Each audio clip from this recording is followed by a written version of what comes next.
Je vais vous présenter Deux remords de Claude Monet, un roman de Michel Bernard, paru aux éditions de la Table Ronde et sélectionné pour le prix du Salon du roman historique de Levallois.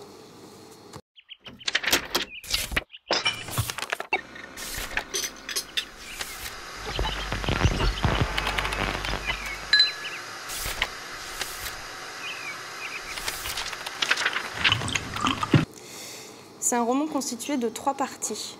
Trois parties avec un prénom. D'abord Frédéric, puis Camille et enfin Claude. Ce sont les trois personnages qui sont au cœur de ce roman. Frédéric, Basile, l'ami trop tôt disparu. Camille Doncieux, la muse du peintre, son premier amour, sa première épouse. Et enfin Claude Monet lui-même. C'est un roman écrit d'un style très fluide, très élégant. On sent la délicatesse, la tendresse, l'admiration de l'auteur pour le peintre et il nous permet de rentrer dans son intimité par petites touches lumineuses. 4 tableaux sont au cœur du roman.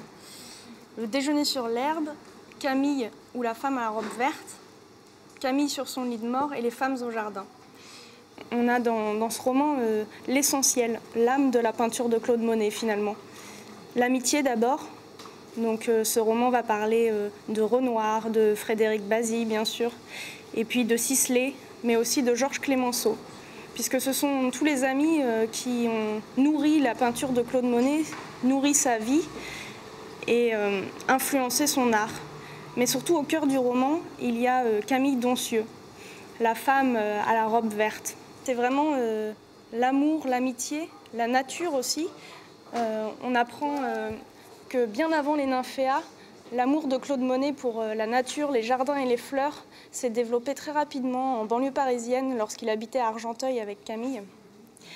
Et c'est tous ces éléments qui ont nourri l'art de Claude Monet et qui nourrissent avec délicatesse et luminosité ce roman de Michel Bernard.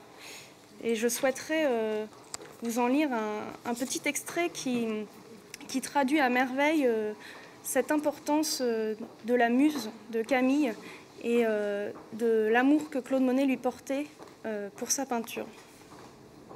Renoir disait que Monet ne peignait que ce qu'il aimait profondément, qu'il n'avait rien appris dans l'atelier du père Glaire, rien appris nulle part. Son seul maître, c'était l'amour de ce qu'il avait sous les yeux et qui était beau.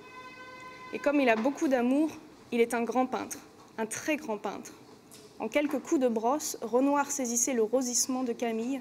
C'était vrai qu'elle avait quelque chose de spécial. De l'âme de cette femme était passée dans la peinture de Claude Monet, son mari.